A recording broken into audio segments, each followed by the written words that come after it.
Ողջույն սիրելի վաղարշապատցիներ, ոնց է տրամադրությունը։ Քվյաթերթիկ համար։ Քվյաթերթիկ համար։ Սիրելի վաղարշապատցիներ, այսօր քայլերթի ընթացքում, երբ որ գալիս էինք այստեղ, ես նայում էի փողոցներում պատուհաններից մեզ ողջունող մարդկանց եւ ես հասկացա, որ մեր հաղթանակը շատ մոտ է։ Մեր հաղթանակը պատուհաններից մեզ ողջունող մարդկանց ձեռքերի մեջ էր։ Մեր հաղթանակը շենքերից մեզ ողջունող մարդկանց տներում էր։ Հիմա մեր նպատակն է, որ Կիրակի օրը հաղթանակը մարդկանց տներից գնա ընտրատեղամաս։ Եվ ես ուզում եմ խնդրել վաղարշապատցիներին, որ ամսի 16-ին, նոյեմբերի 16-ին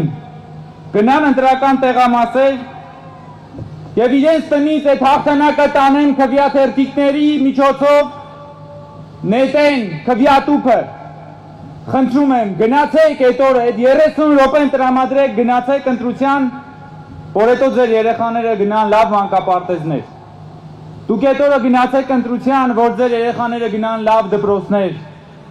Դուք այդ օրը գնացեք ընտրության, որ դուք քայլեք լավ փողոցներով։ Դուք այդ օրը գնացեք ընտրության, որ ձեր երեխաների հետ զբոսնեք լավ այգիներում։ Եվ ես հավատում եմ, որ դուք գնալու եք ընտրության ձեր երեխաների եւ ձեր ընտանիքի բարեկեցության համար։ Երեք դեն չեք, չէ, որ մի քիչ քաղաքական օրակարգ մտցնեն իմ ելույթով։ Երեք ազգային ժողովում մենք քննարկում էինք 2026 թվականի բյուջեի նախագիծը եւ ընդդիմադիր խմբակցության ներկայացուցիչը, որ խոսում էր խմբակցության անունից, եկավ եւ մի խաչակրած արշավանք իրականացրեց երջանկության վրա։ Ասես դուք խոստացել եք երջանկություն։ Եվ դրա մեջ այնքան զարմանք կար, որովհետեւ ոնց կարան դժբախտ մարդիկ հասկանան մեզ, որ երջանկություն ենք խոստանում։ Հիմա նայեք Արգիշտի Մեխակյանի դեմքին։ Այս մարդը իրոք երջանկություն կարա բերի այս քաղաքին։ Որովհետև ինքը լուսավոր պայծառ մարդ է։ Իսկ այն շրջանակները, որոնք որ երջանկություն չեն բերում, ուրիշ բան են բերում։ Այդ մարդկանց կառավարած քաղաքների կենտրոններում ոչ թե երջանկության սիմվոլիզմի երգեր են հնչում, այլ հնչում են Դոլա Վարավսկայան։ Հիմա մենք ուզում ենք, որ Էջմիածնի կենտրոնում Դոլա Վարավսկայան հնչի, ժողովուրդ։ Որտեղ մենք տենց ապագա չենք պատկերացնում մեր երեխաների համար, մեր համար։ Ես իմացա, որ վերջերս Ռոբերտ Քոչարյանի երեխան է եկել այստեղ, Էջմիածին։ Երկար ժամանակ հերքում էին, չէ, որ Քոչարյանը կապ ունի իրանց հետ։ Եվ իմացա, որ Ռոբերտ Քոչարյանի փոքրը եկել է շտաբ, երևի պապայի հանձնարարության հետևից։ Ընդհանրապես Ռոբերտ Քոչարյանի որդին երևի այն բացառիկ մարդկանցից է Հայաստանում, որ պապայից մանդատ է նվեր ստացել։ Օրինակ մեր սովորական մարդկանց ծնողները մեզ փոքր ժամանակ նվիրել են, ասենք, խաղալիք մեքենա, գնդակ,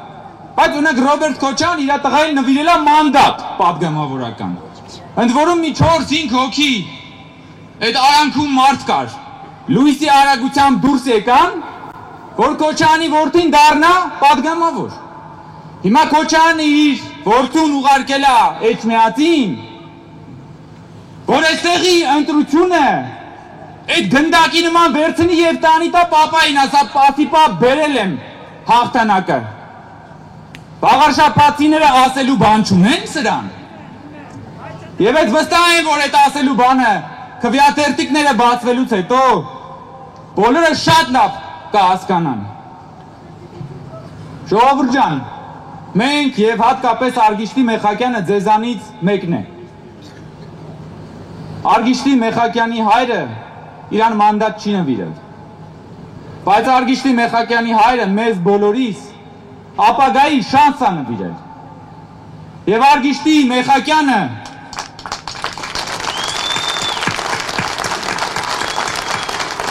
Եվ Արգիշտի Մեխակյանը իր հոր արժանի զավակն է։ Արգիշտի Մեխակյանը իր զավակների արժանավոր հայրն է։ Եվ պատահական չի, որ մեր կարգախոսը այս ընտրությունների ժամանակ ազնվություն, հոգատարություն, աշխատանքն է։ Բայց մի հատ էլ պատկերացրեք, հենց մի հատ ասեք Ռոբերտ Քոչարյան եւ հոգատարություն։ Հենց մի հատ այս երկու բառը, չնայած մեկը մարդ է, մյուսը բառ։ Հենց մի հատ ասեք Ռոբերտ Քոչարյան եւ հոգատարություն։ Ինչ է կարծում, ինչ կլինի։ Ինչ կլինի, եթե հանկարծ նույնիսկ մեկ ձայն Ռոբերտ Քոչարյանը վաղար շաբաթից ստանա։ Ռոբերտ Քոչարյանը չպիտի կարողանա տարատեսակ դեմքերով վաղար շաբաթում ձայն ստանա։ Սիրելի ժողովուրդ,